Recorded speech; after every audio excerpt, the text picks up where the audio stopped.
information. Good to get it out.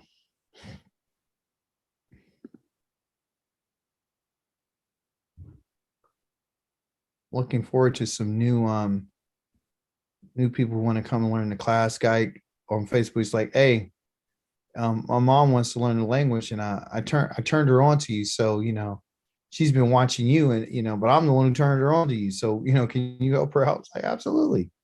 Send her so we can get busy, on what we're doing. Here, let me see. Yeah, I've been trying to get my brother to come. Yeah, I want your brother to come. Is that your twin? Yes. Yeah. Yeah, let's get your twin on. Here you go. Tell him, to the guy I'm dealing with, he ain't no dummy. He like he's halfway intelligent. I mean, he got a little sense of humor, a little crazy sometimes, but it's all right. All right. So our word that we're going to begin off with, we're going to be dealing with more of the organic words and definitions for words that you may say, well, why is that important to know? Well, we're already in verse number 11 so far, the book of Bereshith, which they call Genesis. And so this word right here is called deshe. These three little dots again, just to let you know. Put them in a different color here. These three dots right here is an EH sound. Eh. So if you notice, what I do is I tell you the name of the word, okay, the root, because this is a root. Okay, it's root to our language and our culture. And I'm going to tell you the name of the letter. Okay, change the color there. My internet stops tripping. All right, and that's a Dalit. Okay. Okay, Dalit, and this is very box, it's just square, See a little ledge right here coming over the edge, a little ledge that goes past it right here. So they let you know it's not curved like a resh. They look very similar, but the resh is more together. Okay. Then you have the shin, it has the dot over here on this side. On the right side, that's a SH sound. Question for you: if the dot is on this side, what sound does it make? Just the S sound? Correct. Correct. Just makes the S sound. It makes the S. So, all right. So we got that down. And see, the more you stick with something, the better off you're going to be. You're going to learn it, right? So 2 syllables, de, D-E-H, she, S-H-E-H, deshe. So for us, when we hear deshe, we're like, that doesn't, we've never heard that before. I've never heard that word before. So it's foreign, okay? But when you say it and you memorize it, you got to remember the picture is grass. Did you know Yah gave grass to everyone to eat? When we're eating grains and stuff like that, it's a type of grass. It all starts off with a seed and then it grows up. That's how it happened. Everything begins with a seed. Okay. So deshe is grass. Okay. That's grass.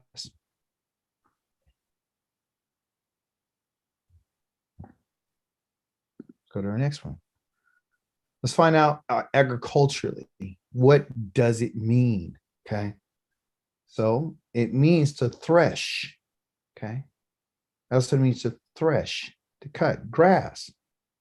So the letter Dalet is the door, as you know, representing the idea of moving back and forth. Okay. Just like the grass moves back and forth. Okay. The shin represents the teeth, meaning to press. So when you combine those two letters together, okay, it's the back and forth movement of pressure. The grains were placed on the threshing floor, okay, where they were trampled on and beaten in order to separate the hulls from the grain, okay, which in English they would use the word dash, okay. So they're just telling you dash is not comparable. It's just kind of spelled a little bit alike, like one's dash and this is dash, okay. So what I want to ask you right quick is, why would they use the letter or what is used? That's rather a better question. What do you think was used to tread out the grain in the threshing floor? Probably a knife or something sharp. Okay, cool. Very, very, very good assessment. Um, anyone else? Is the Mattack, Mattack? Oh, Matic, yeah. Okay, so the Matic is something a agricultural tool, right? So what they did use, you guys, is an ox. That's what they use. They use an ox to thresh the floor. Okay, oh, look at me writing right to left. I'm on it. Hebrew got me on something else.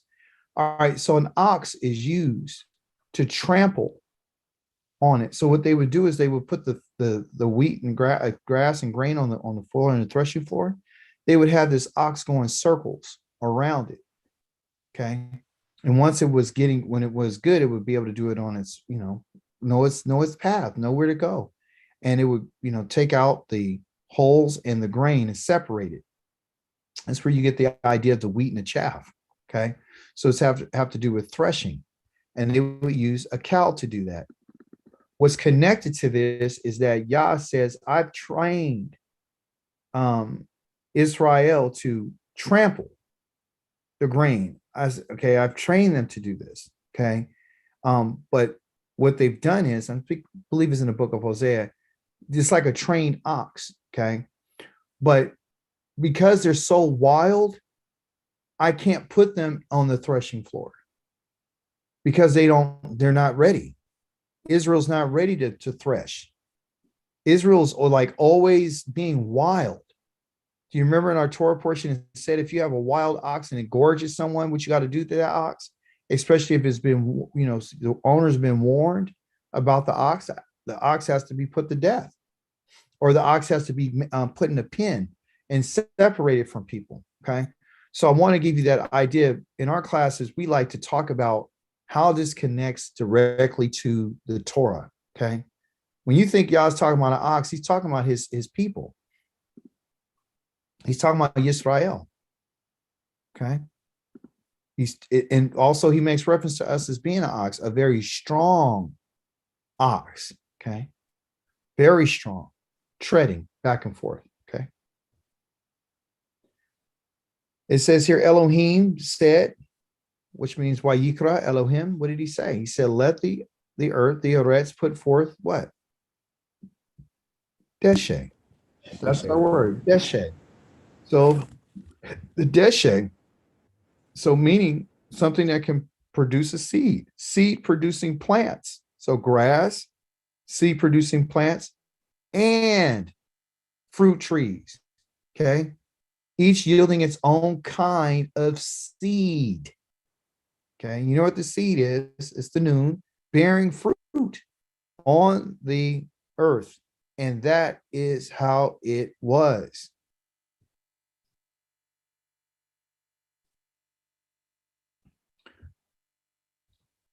Somebody read this for me.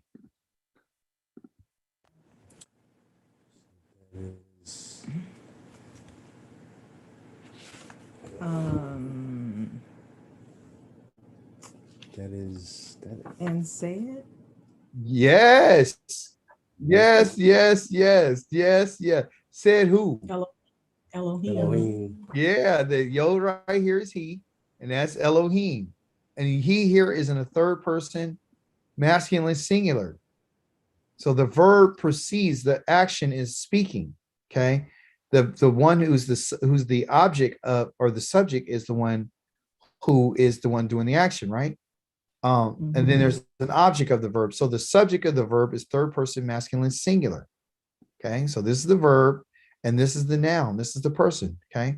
So the third person. So even though it has an eem on the end here, meaning plural, according to the text, is telling you that Yahweh is not many gods, is saying, and he said, Elohim, because that's how you would do it. And he said, Elohim, Tadshe. Okay. Tadshe.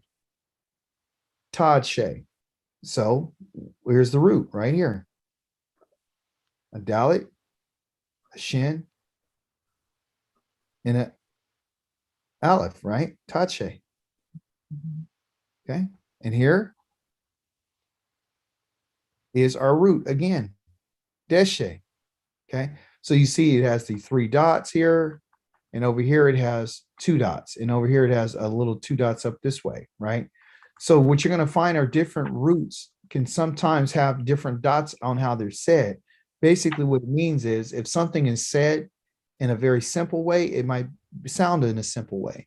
If it's in a causative way, it'd be this way. If it's a noun that has to add a letter to the front of it, like this one's added, then it would change the vowels underneath here. And we'll get that in when we get our grammar. Just wanted to point that out to us right quick. Okay. So Elohim said, Tashe, the haaretz. You know what ha is? What's ha? The Okay. What's the eretz? earth. Earth. Yes. Or land. Yes. Let the earth or the land. What? What's this now? Deshe. Yes, which is grass. Okay. That's deshe. Deshe aseh. Okay. That's a whole nother word that I haven't taught you yet, I don't think. And then it says Mazria. I haven't taught you Mazria. I haven't taught you Zera. Okay, I haven't taught you this next word. So this is literally like the first word that in this next verse that we're learning in verse number 11.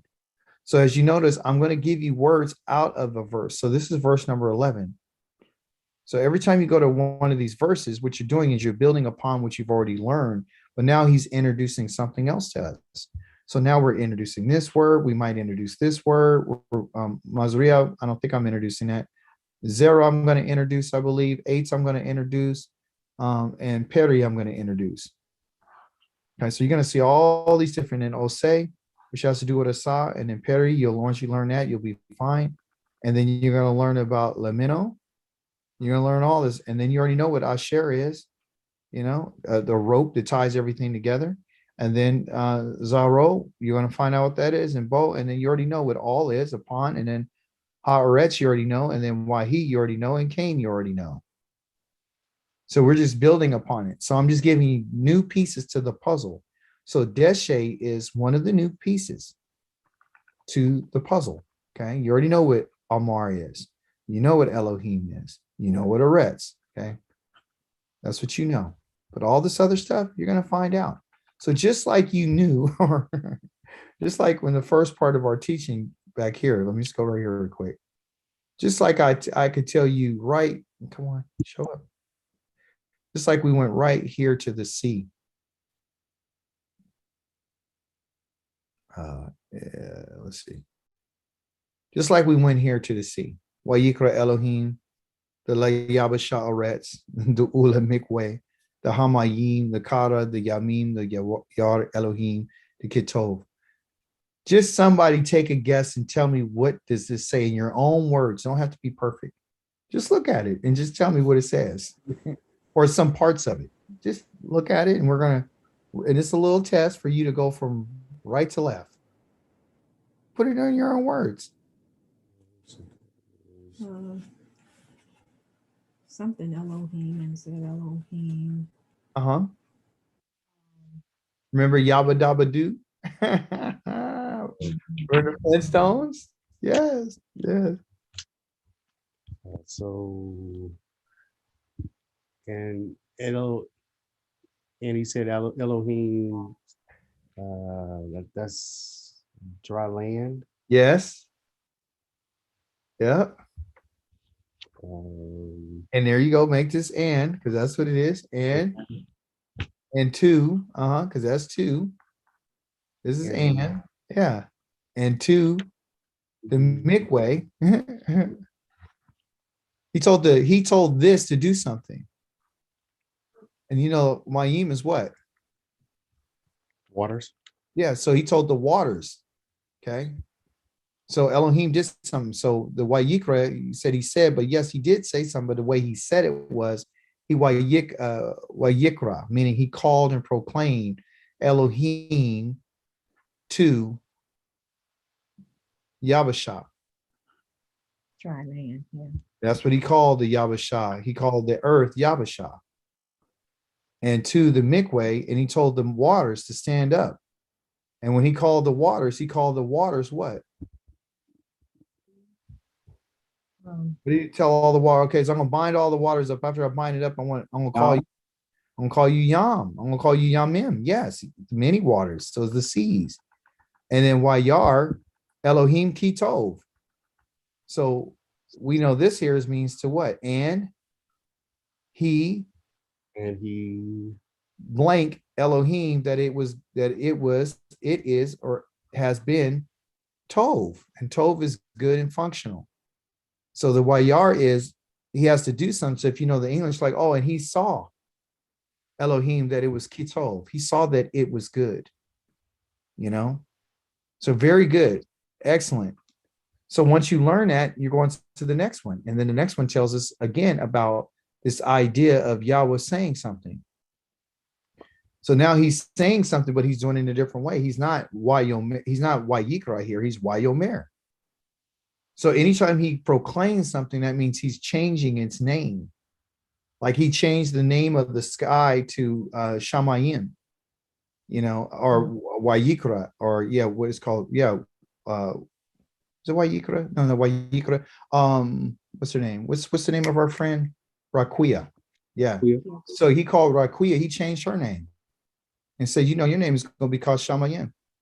He told, or your name ain't or no more, your name is Yom. he called it Mikway, right? Of a Mayim, of the binding of the waters.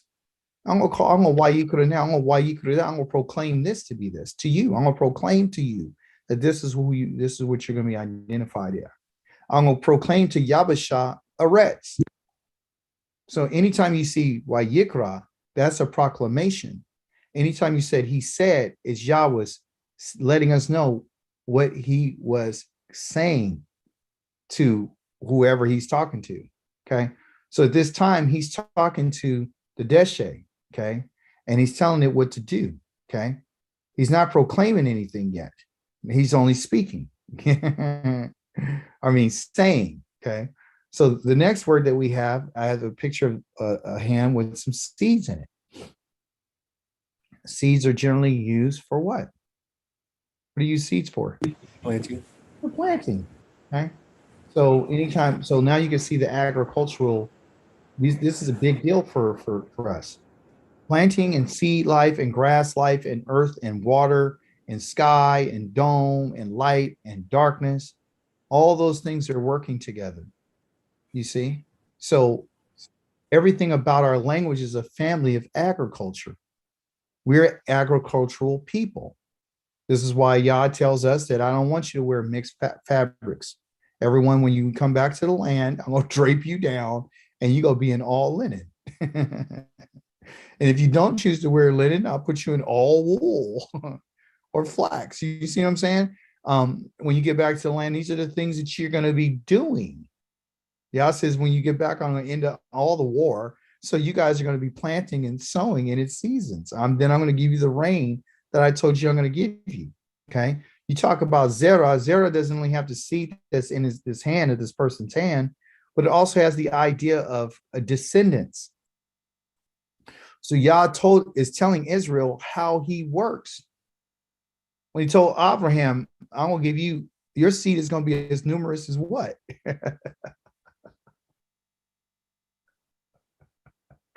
What did he tell Abraham? His seed's going to be outnumber what? Several things. Give me Stars of the sky, sands of the stars sea. of the sky, the Kokovim, yeah, the stars and the sand of the sea. And he even told his son, you're going to outnumber the dust on the earth. They can't be counted. It can't be numbered. Do you know it's a crime to measure Israel? Yes. Did you know that? Yes. It's a crime. Yah punished David for doing it. So Zeh, okay, so your Hebrew letter right there. And I just said I gave you the sound Zeh. So what letter would that be in English? Zeh. Z. A Z. So this one right here is called a Zion. Zion. Okay. This And pins keeps working. Zion, right here. So it gives us a Z in English. You already know the sound. Z. Okay. Then what's the three dots? What is that? What sound is that? Eh. Eh. So you put the Z and the E together, and what you got? Z. Z. Good. Now the next letter is a resh, and that's a roar, for roar, like an R sound. Okay. And you put that, what's the sound underneath it? Row. It's a ah. So we got what? What do we got? We got ze ra. Zera. Zera. Now you guys know zera. Zera means seed. So if you hear Yah tell Avraham, and he tells Yitzchak, and he tells Yaakov, and he tells us that we're going to be as numerous as the stars in the sky. That's your zera. Okay. You'll see that. Better shit, the 1 and 11 says this. Elohim said, Wayomer, because now he's not proclaiming, he's just saying, let the earth put forth, Tadshe, Deshe, and what's the next word? Zera. There you go, Zera. There you go, Zera. Okay, Zera, producing plants. So everything I'm asking you for has to be able to produce. Seeds are there to produce. Okay. This is interesting. And fruit trees, each yielding its own kind of seed-bearing fruit. Seed again is what? Zera.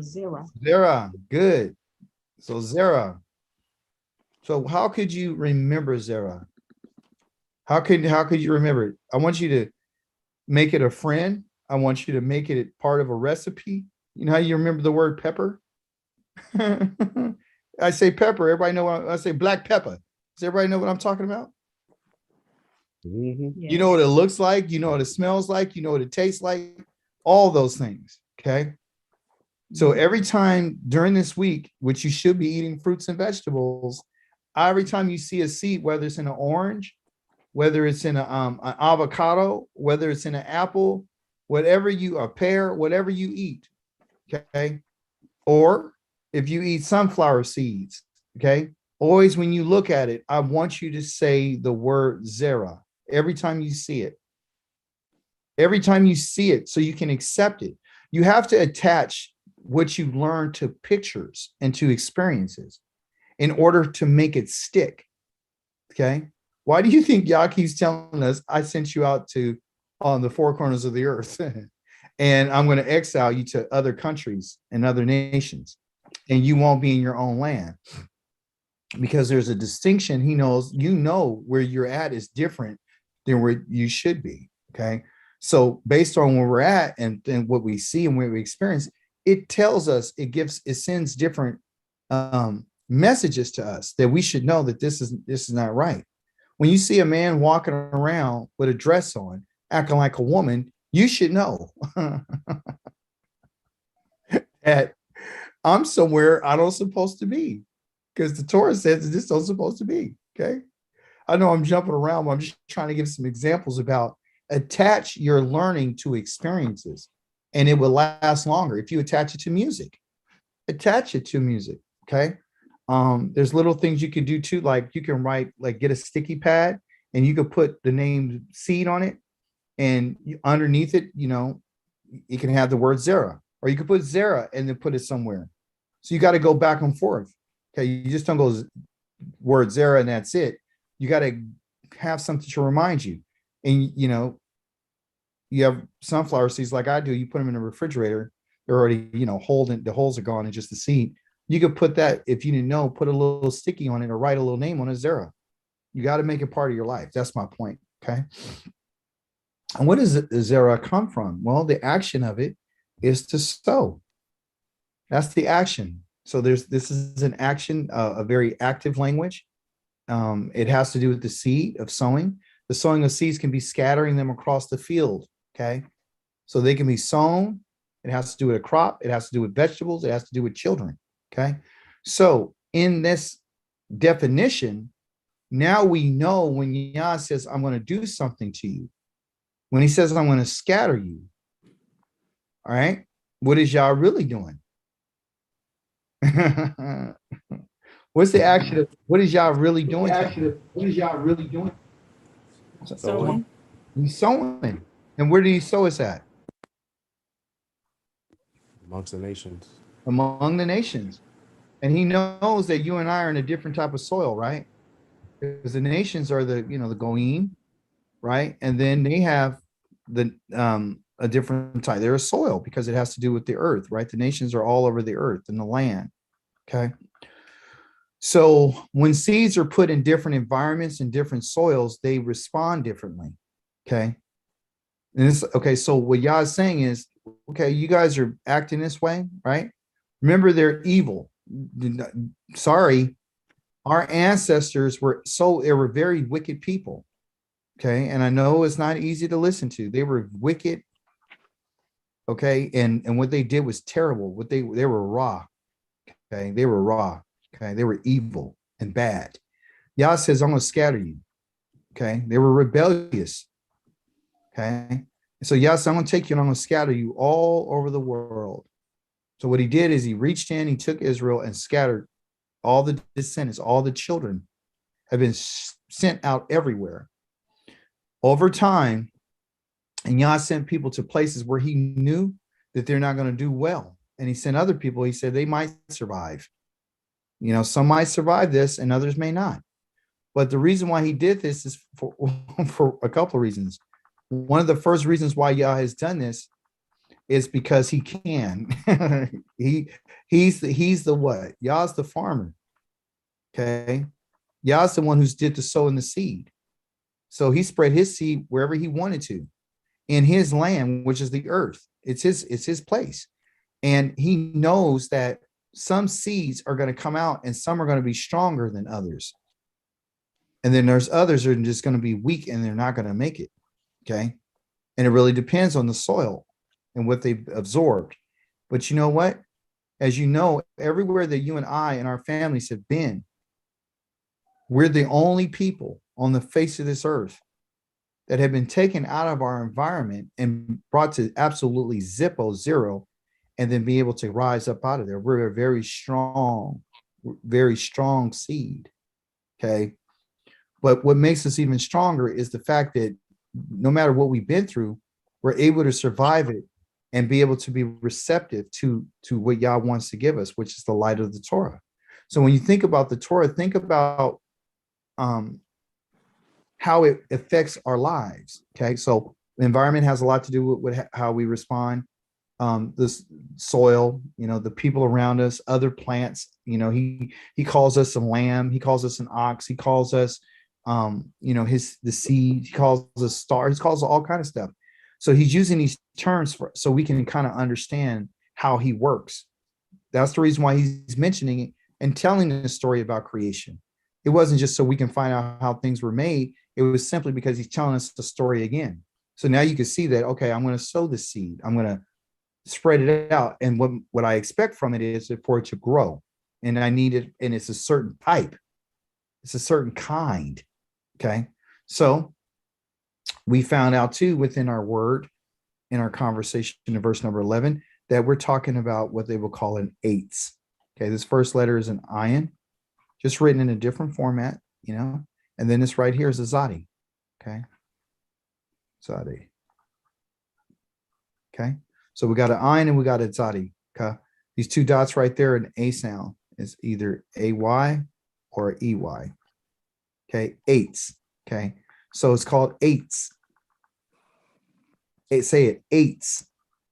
8. Okay. So here's 8, but it could be eights. Eights. Okay. Like when we say the word rat and then we put the S on it, it's rats. Okay. CATZ, cats. So that is this sound right here. Looks like a Y, but it's not. It's a tss. Okay. Yeah, like cats. Okay. So eights, okay? The ion is silent because it has to do with the I. So eights, okay? So they got a word called eights, eights, okay?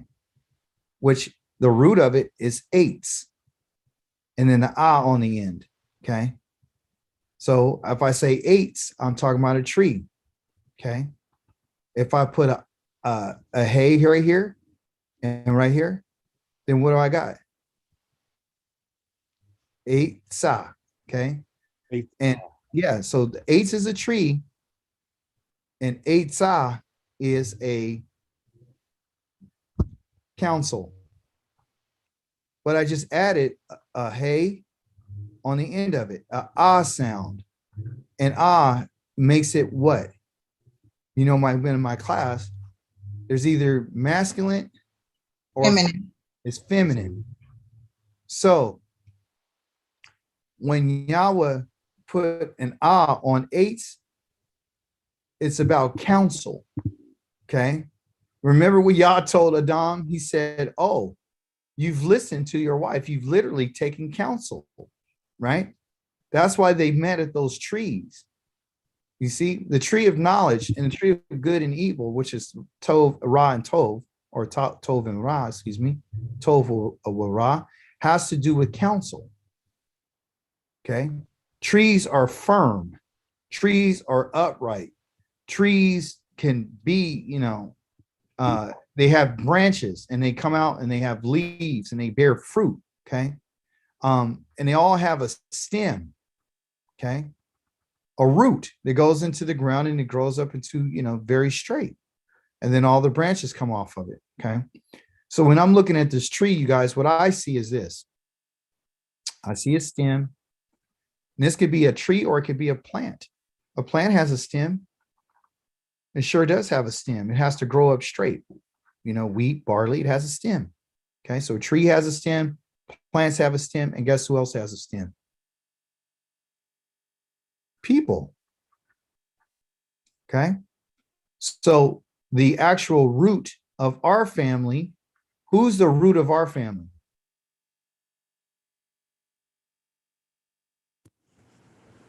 Yeah. Yeah, but who's our physical root to our family? Who's It's the parents. yes? What's the name of our first parents? The Yah mentions to us. Adam. Yes, humanity, but in terms of a called out people. Your father, your mother, Yes, getting closer. your grandmother, grandfather. Avram. And Sarah. Oh, Abraham. Oh, the father of the nation. Yes, well, he's a Oh, I thought father. you was talking about Yes. you in general as a No, people. no, you're fine. I got you. So what I'm going to tell you is the root of our tree, of our family, because there's several different types of trees. We're not the only tree. There's a whole bunch of trees. Okay. But the root of ours is Avram. What Yah did was he transplanted him. Now think of it agriculturally.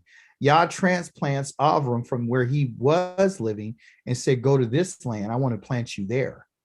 Okay. Where you walk is going to be yours. This is what I want to give to you. Okay. And so I'm going to I only plant trees in different parts of or different lands. Okay. Or a land. So I'm going to plant you in this land, and the land is Canaan. They call it Canaan. Okay. And then of course you're going to live there and you're going to, walk about, and then we're going to have you, you're going to leave, you're going to go to Egypt sometime. You're going to come back. I'm having you take a tour and a journey through everywhere I'm going to spread you. Okay. Then I'm going to have your son Yitzchak live in the places that I tell him in chapter number 26. And he's going to, go there and live there. And he's going to live around Gerar and all that kind of stuff. And, he's going to live over by Beersheba. And then he's going to have two sons. And then, one of those sons is going to, live there for a minute. I'm going to send him out, and he's going to go to Aram in Syria. Then he's going to bring back a whole bunch of people, a whole bunch of family. And then they're going to come, and I'm going to tell them to live in a certain place. Then I'm going to go ahead and move them out of the land again and move them into Egypt. Then when they're in Egypt, they're going to be in slavery. And then after I get out of Egypt and bring them out, I'm going to bring them out to a wilderness, because my intention is to go ahead and plant them in the land that I made promise to their ancestor, this is what I want to do. I want to plant my branch or my tree in this land. Okay. So Yah talks about this branch, and he says this branch is the children of Israel. That's what Yah wants to do. He wants to plant us. Okay. So right now, you and I are just seeds that have been spread, and we're growing and we're growing. And so agriculturally, if we're scattered, then that means we're growing. And then when we grow, there comes a time in any cycle of agriculture that you have to be gathered, right? Like we studied last week, where it says that I'm going to mikwa, right? I'm going to gather you, I'm going to bind you, and then I'm going to tie you up, and I'm going to bring you to where, or declare where you need to go. Okay. So Yah is bringing us through an agricultural process. That's why he says, I scattered you, because I want you to know that you're growing somewhere that you shouldn't be. And I'm going to come and I'm going to do my harvest, and I'm going to gather you back to your land. I'm going to put you back where you belong.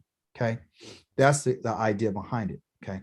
So there's a lot that goes with it. So Elohim said, let the earth put forth grass, which is grass is what?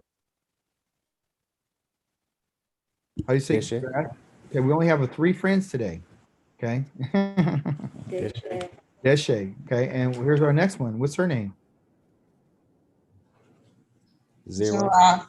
Yeah, there's Zerah. Zerah. So Deshe and Zerah. Let's keep them together. Okay. Deshe, Zerah. And now we got a new friend. Who's this one? Oh, that's eights. Yeah, there you go. So we got eights, we got Deshe, and we got Zerah. So let's just keep them together. Let's make them into a family.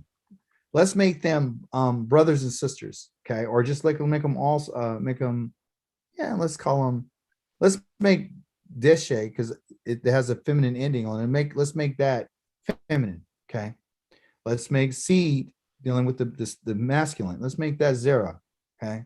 And actually is one of the names of Judah's son was Zerah. You know, he had remember, he had 2 sons. They were, I don't know if they were, yeah, they were twins. One, I forgot the first names, but the other one was Zerah. Pele, I think it is, or what's his name? Peretz. His name was Perez. Perez. Yeah, Perez and Perez. Zerah. Okay. So Yah again showing us that. And then we have the next one is 8s. Okay. So men are like trees. People are like trees. If you look at your feet, you can see that those are like the branches. You look at your hands, those are like the phalange. The phalanges are like branches, extensions of the branch. Okay. Your stem is the body standing straight up, and then you have these branches, which are your fingers and your toes. If you stand directly outside in the dirt, okay, you get all the energy, that's the same energy that's coming up through the ground to make something grow. It actually travels through our body as well. We're electrical beings, okay? And so the fruit trees, each yielding its own kind of seed-bearing fruit on the earth, and that is how it was. Without me going too far ahead of ourselves, let's get the understanding of a tree, okay? When we look at an 8, okay, because it's no longer called a tree to us, it's called an 8. When we look at an 8, we understand that the 8 is firm, okay? It's firm, okay? Because that's what it is. It's a tree. It's firm. You go out and you try to move it, you can't, okay? It's upright. It has and it's firm. The elders of the community or the tribe were the upright ones, and they're the firm ones because they're making all the decisions, and they're the ones who are giving the advice to the community. Again, the whole idea about us being together and being part of this family is that we are going to have these levels of what you would say counsel, because that's what an elder does. Okay. An elder is supposed to give counsel. They're the firm ones. So once the decision is made, they've been there longer, so they know. So they don't go to the kids and ask them what they think. They tell them what it is. And they're firm in their decision, and they should be wise enough to know that I don't need to go consult nobody else. We consult ourselves. That's why we have elders. A lot of people don't respect elders because sometimes elders do things that they don't show they could be respected because they don't act. They're not firm in their belief. They're wishy-washy. Okay. So y'all telling us, look, I need you to be upright, to grow straight up. And I want you to have some firmness about you, because those are the things that are going to be needed to make these decisions and even give advice. Like I told you, advice is counsel. And counsel is eitz in Hebrew, or eitzah. Eitzah, counsel. Okay. That's what it is. That's why when Adam, okay, and Kua, when they went, Kua, when Adam and Kua were out, they were in where? They were in the garden. And in the garden, they were among a whole bunch of trees. Okay. And then and Yah says, don't eat of this one. I'm going to give you some advice. Don't eat of this in particular tree. If you do eat of this, then you're going to have the knowledge, okay, of both Ra and Tov. Okay, so the tree was a tree of knowledge. That's what it is. That's what they ate from. And the knowledge of the good and the evil was this. When they ate of it, they became aware, which we haven't got to that yet, but they became aware that they were going to die. According to the Hebrew text, and you can look at it when it says, the day that you eat, dying, you will die. Man was going to die anyway. It's an infinitive absolute. We were never designed not to die. We were designed to live long, long time like a tree. That's what we were designed to live. That's why earlier people were living hundreds and hundreds of years. You know, even I think Methuselah got up to 969 years, if I'm not mistaken. You know, Lamech, I think he was 777, something like that. Noah was 600 and something years, you know. Adam was like 935 years. Then Abraham was 137, I think. So, and then Sarah lived 126, I believe it was. So everyone's living, they were living long lives like a tree. Okay. And so the longer that you and I get to live is when you and I live a certain type of way and when we're in the right soil. Okay. Because everything has to do with where you are. I mean, it's physical, it's spiritual, it's all those different things. All those things play a part. Okay. So if we're in the wrong place, you and I are not going to live long here. You go to some other countries and you see that where these people are living, like in China, they got people in certain cities and villages where these people are living up to 110, 115 years old, like it's nothing. Why? And they're still active. They're not walking around or wheeling around in a wheelchair. They're not laying in the bed dying. Okay. They're actually moving around and having a life because of where they live and how they eat and their culture and all that. Okay. So you got to be in the right soil. That's the point. So there's a lot that you could get from a tree. So when you see a tree now, when you get up in the morning, you see a tree, I want you to say Todo Rabba. And when we say four, means La. La eight. That's what I want you to say. La eight. La means two or four. So thank you, four. Toda means thank you. Four. Okay. Toda Rabba, many, many thanks. For La eight. Toda Rabba, deshe. Toda Rabba, the la deshe. The la eight. The la shamayim. The la mayim. See, you can start praying in Hebrew now. That's why I'm introducing these to you as well, because I want you to pray, starting to thank him for the things that he told us that he put his hands on, meaning not his physical hands, but he developed and he designed for us. All this is for our good. You can say Toda Rabba the la shamayim, Toda Rabba the la haaretz, Toda Rabba Yahweh the shemesh or the shamayim. Okay, Toda Rabba Yahweh the raquia. Thank him for raquia. Thank him for deshe. Toda Rabba deshe. Right? Guess what happens? It sends a signal and a vibration to him to let him know that I am actively thanking you for everything that you've made. And I'm beginning to understand you now. Okay. Our Elohim is an Elohim of agriculture. And they had turned him into a religious God. And he's not a religious God. He's a very active and living Elohim. He's so active that he gave us what we would call Pari. Pari. Okay, Pari. Pure is fruit. Todora ba yawa for pure. Okay, it could be Pure.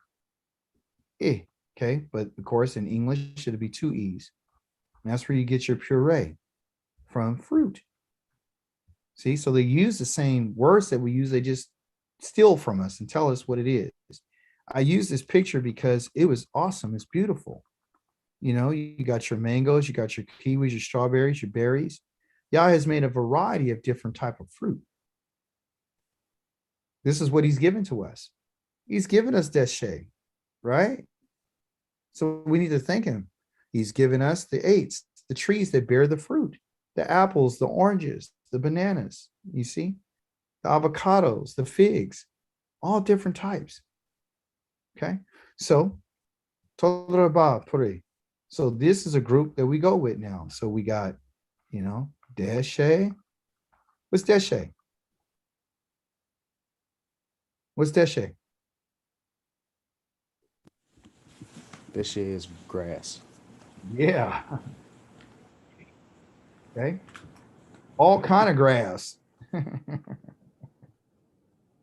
We got all kind of grass. Okay. I got Zera. So I got Zera and I got eights. Zera and eights are coming to the party. Who's coming to the party? Seeds Seed, and trees. trees. Yeah, seeds and trees. Okay. Yeah, that's right. All right. And what else? Let's get our last little guy here. Perry. Let's make the baby. Let's make the little Fruit. Perry Fruit. because, yeah, Perry. Yeah, let's make Perry the baby. Like, hey, they're following us, right? So they're all coming to the party. Here you go. So Elohim said, let the earth, the Haaretz, put forth Deshe and Zerah. Okay. A Todd shaped Zerah, you know, plants and the fruit trees. Right? So the fruit is the pere and the tree is the eights, each yielding its own kind of zera, bearing its pere on the haaretz and the kitov, or excuse me, why he came. It was so. Okay. Now, again, agriculturally, we see now this has to do with a bull. Well, I thought you just showed me some berries and some fruits and mangoes and all this kind of stuff, right? But remember, this is about how it works in agriculture so you can understand something. The action of this word is to tread. Okay. Remember the grass was to tread because it has what? It has seed. The action of this is to tread because what? Because there's a seed in it. Okay. There's a seed. But the concrete here is bull. Well, how is the bull connected? The bull is the one from our agricultural standpoint to go to the threshing floor. So it says here, the abstract is to be fruitful. So when we break this down, the letter pay, meaning our mouth, open mouth, the letter resh is the head. So when you combine this, it means open the head. That's what a bull does. When they go around, they open, here you go, open the head. Okay. Mouth is open. And then here's the head. Okay. And the way that it's open is by this bull that's doing the action of treading on it to make it come open. And then therefore it's fruitful. The more it treads, the more fruitful things become. So here, the heads of grain, of the grains are scattered on the threshing floor. A smooth, hard, level surface, and ox is led around the floor, crushing the heads. And guess who's leading that ox? The owner, opening them. There was the ox is opening what? The heads to reveal the seed inside. Also, the fruit of trees that are harvested. And so in English, you get your word bull. Okay, you say, well, what do you mean? How do they use it? Well, that's what they use for English. With the exchange of the B and the P, meaning they exchange these letters. That'll be a P and this will be a R. Okay. So they exchange the B and the P, and then exchange the L and the R. So you would, for us, instead of getting bull here, you would get a P And then you get, instead of these L's here, you get an R, okay, pure. That's where you get your puree. So meaning fruit. And also other fruits with a PR sound, which are pear. They know what it is. That's why they call it a pear, because they know where it comes from. Or apricot, the P and R. You see? So that's why it's very difficult for us to make these connections, because we don't understand agriculture. All we understand is going to the store and go get a pear or an apricot. But now you know what it really means. Okay. Because that's how it works in our culture. So puree is a smooth, creamy substance made of liquidized or crushed fruit or vegetables. You know, the machine, the puree, right? What they do is, instead of you having a instead of us having a bull crush our fruits for us to give us a puree, we buy a machine and put it in there and whip it up so it can crush it for us. Does that make sense? Yeah. Yes. Yeah. So there you go. Here's the P, here's the R. This is an open mouth, and the resh is the head. And so you're going to open up the heads, and you do that with a bull. Okay. And he does it by treading. Okay. Now, when Israel is not in their land, they're not in service to Yah. Okay. So now he calls us an ox. He calls us his seed. He calls us a lamb. He calls us his flock. He calls us the stars. He calls us the sand of the sea. He calls us the dust of the earth. He calls us all these different things. He's relating all these things. What do the sand, the sea, the dust, what is that, and the stars, what does that all have? What's the thing that connects that all together? Yes, it means that Yah is saying the multiplicity, the fruitfulness.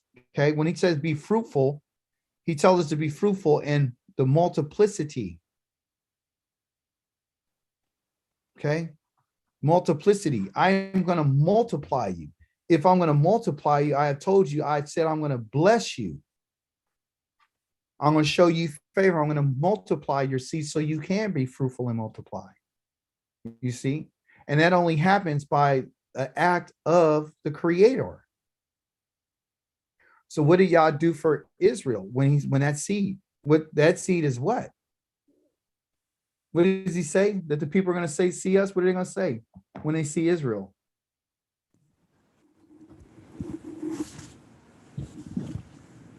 They're going to say, what you say, Jared? We are many.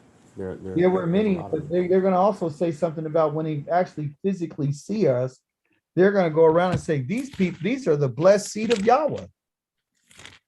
These are the blessed seed. How do they know that we're the blessed seed? Because Yahweh has put his hand on us. Okay. We're the blessed seed. We're the one that he's multiplied. It's going to be too many of us.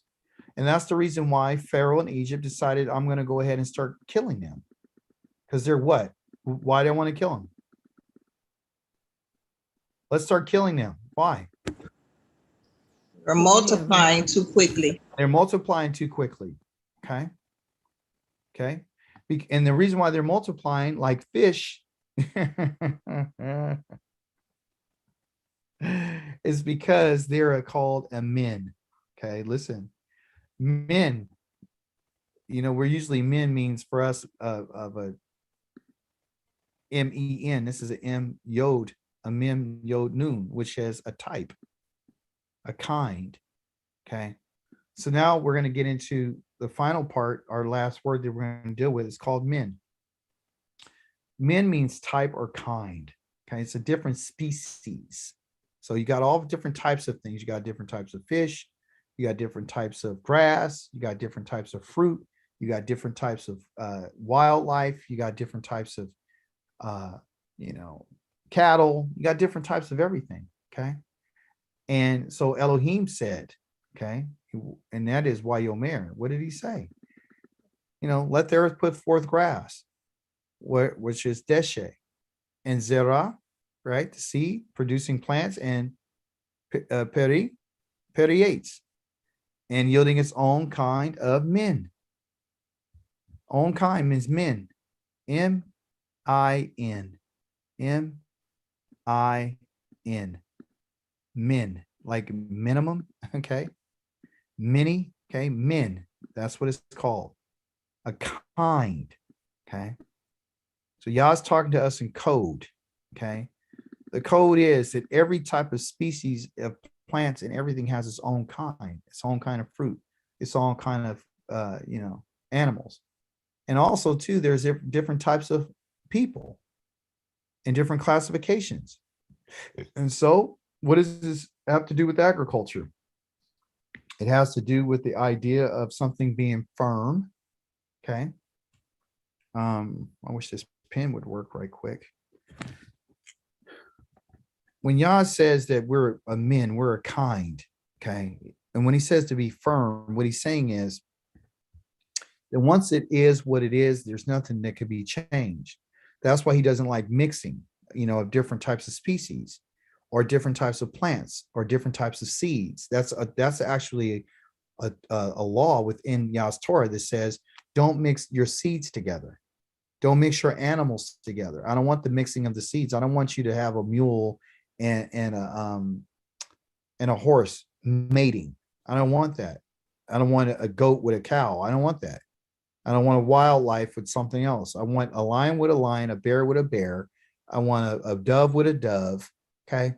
No crossbreeding. Okay. And definitely none of this stuff that we're seeing today. Likewise, because we are a Kadosh people, because that's what we are. We've been talking about it for the last several days.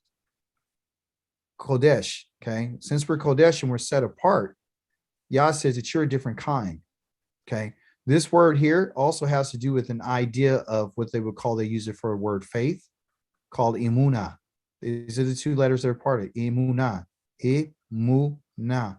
There is your mem and your noon. They also have it for faith, but they also have it for the word belief. Okay. And what it basically means is this, to believe. It means this. The mem represents water, as we know, or other liquids such as blood. Okay. The noon represents a seed.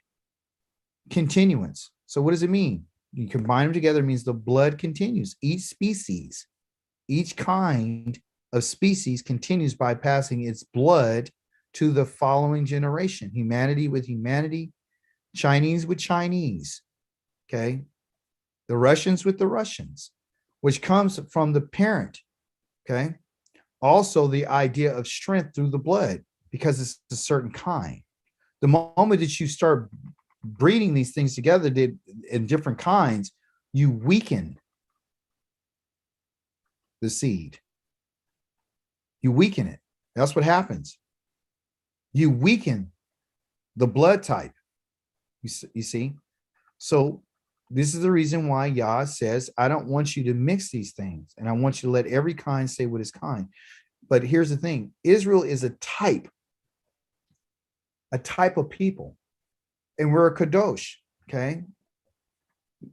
We're a kadosh. We're a kadosh people. We're I say kadosh. It's kadosh. You might hear me say kodesh. You might hear me say quadash. All of them are exactly the same, just depending on how you're using it. Okay. Here's the kof, the dash, the shin. Kof, the dash, the shin. Kof, the dash, the shin. Still the same. Okay. You can say this word set apart in any of these ways. Kodesh, Kodosh, Quadash. Okay. Any of these different ways. So if you notice, the only thing that changed was the vowels. So don't get caught up on how'd you say it. So understand what it means. That's all. That's all you need to understand. Okay. All those vowels tell you is how you're saying it. Am I saying it with intensity, or am I saying causatively? Am I using it as a verb, or am I using it as a noun? Am I using it as an adjective? Is it be a descriptive? You see? So when we get into our grammar, you'll be able to pick up on that a lot better. Okay. Don't worry about it right now. So that's what it is. We are a different kind of species. And the species that Yah says for us is, I don't want you to be like other people. So what I got to do is, out of all humanity, what I'm going to do is I'm going to choose. And now the people that I want to deal with is this family. And I'm going to make them this. And they're set apart for me. And the me means two, and here it is, me, li. Okay, they're for me. And you could be sure that they're this kind. So when I plant them, this is what I don't want. I don't want them mixing with others. Because what they do is they're weakening. And you can see this in the book of Nehemiah, where he tells them, what you guys have done, you went out and you married all these other people from all these other nations. And what did you destroy? What did you destroy? Huh? See? You destroyed the seed. The You seed. weakened the seed. Yes. He said, this is what Yah has punished us for, because you weakened the seed. Yah says he hates divorce. Why?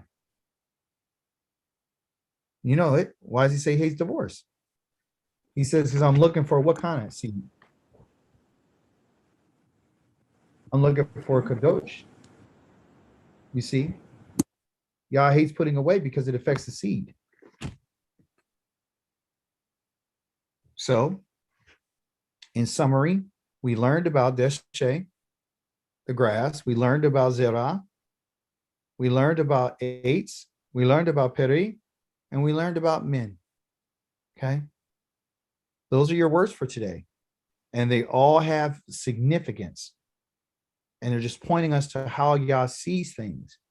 So if we better understand what a kind is, we understand what a seed is, we understand about, scattering, we understand about the bull now, then you'll understand what the work is when Yah calls us an ox.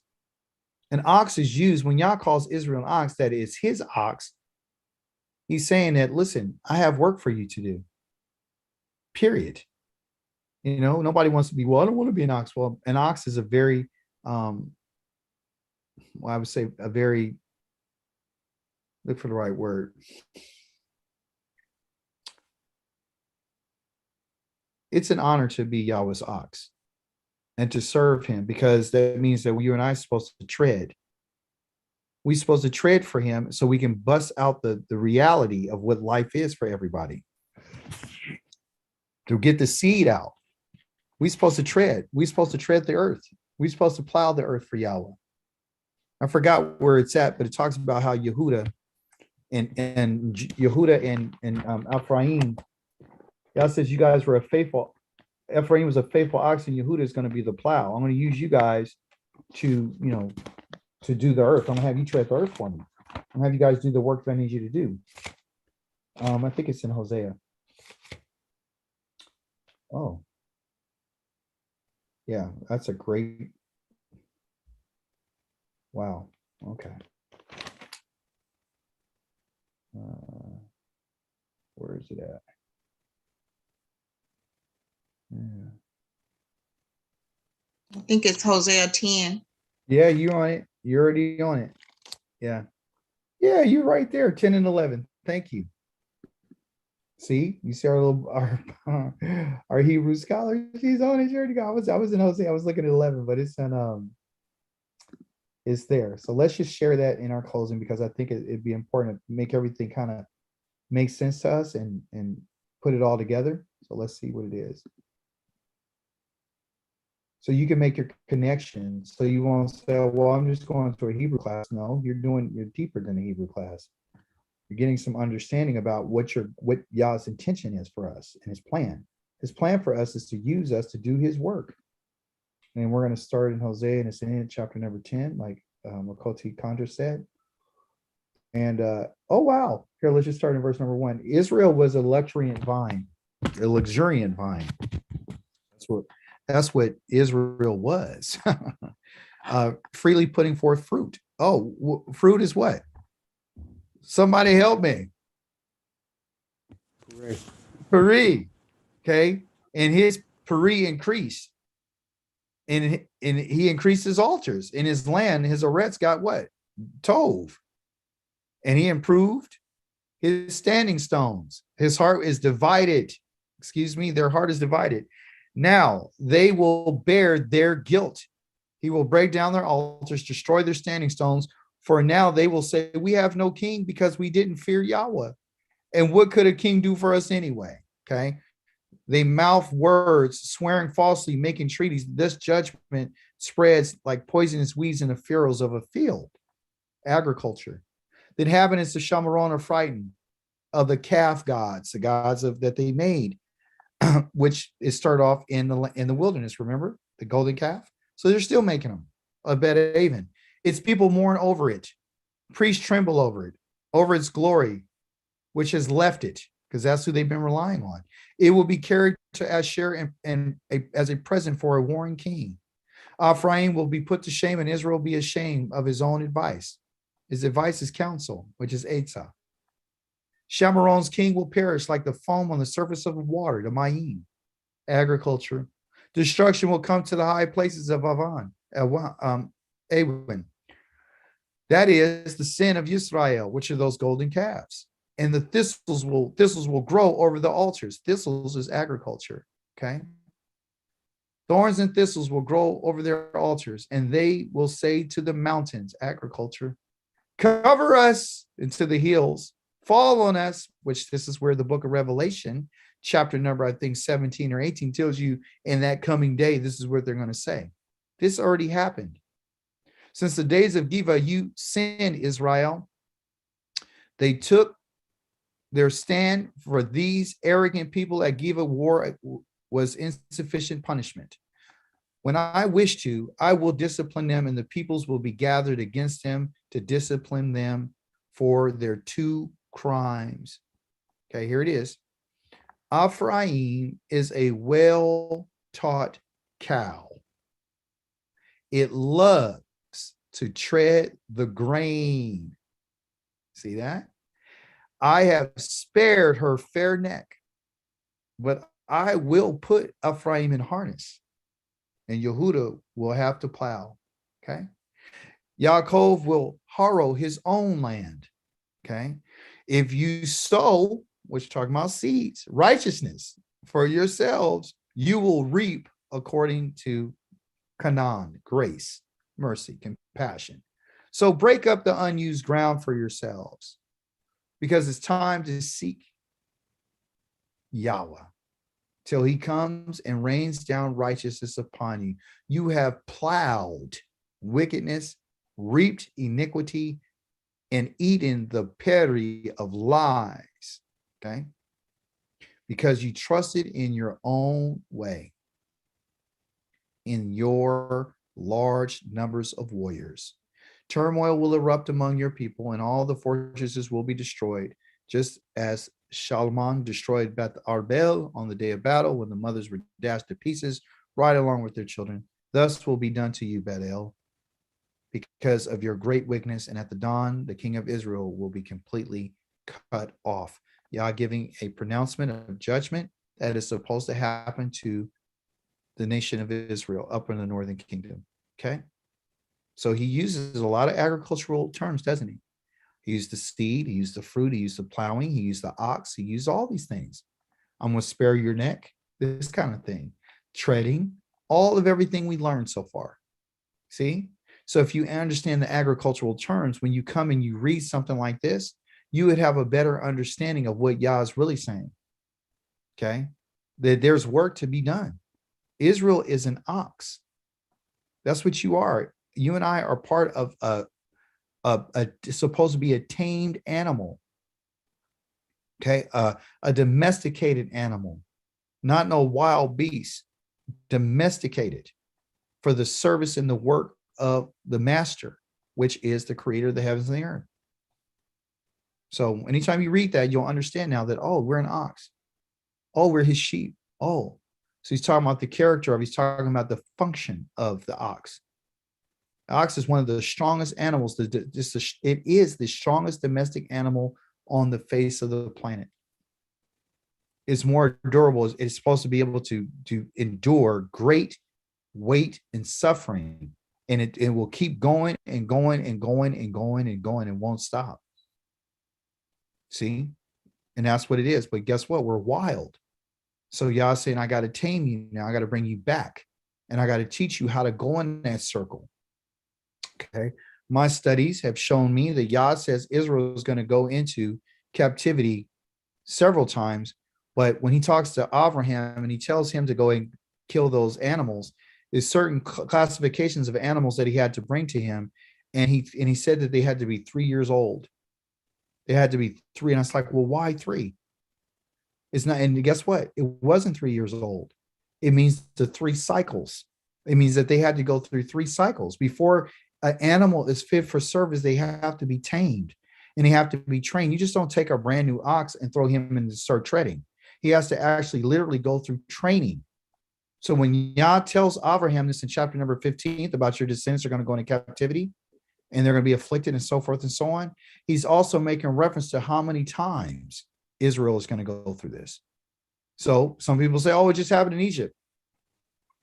It happened over here. Well, when it happened in Egypt, it happened to the whole entire nation. Well, when the northern kingdom just got destroyed, Judah didn't get destroyed for a couple hundred years later. Right? And we're scattered all over the place. So Yah's saying, look, I got to put you through a cycle. Once you go through the cycle, and when you're ready to come back and do what I'm telling you, and you're trained, and you're ready to be trained, and you've given and you've been broken, then I'm going to use you. This is the reason I'm telling you right now, we're in the last time. Because after this, there is no more training. This is it.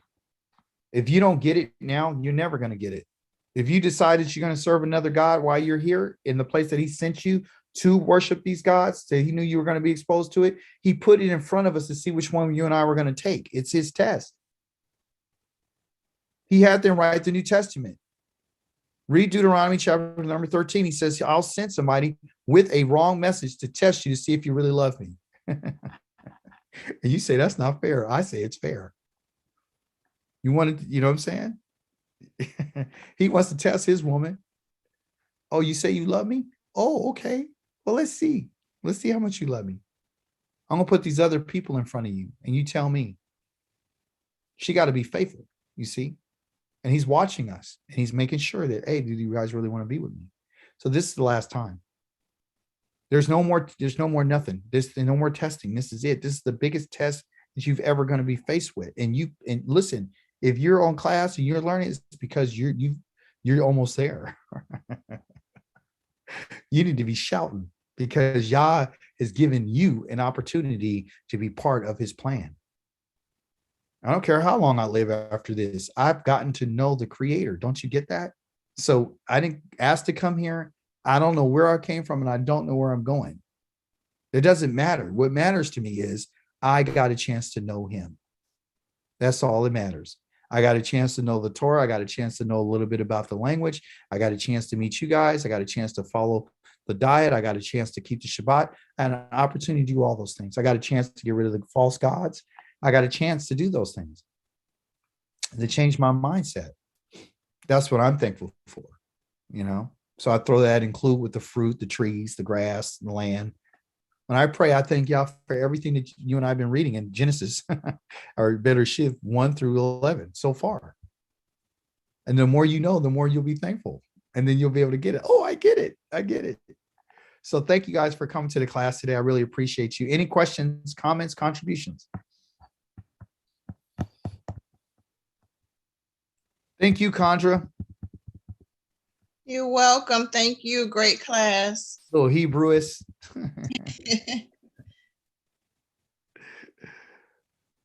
All right, you guys. So I'll see you next week, Yom Shalishi. And you guys have a wonderful evening, and I'll see you soon.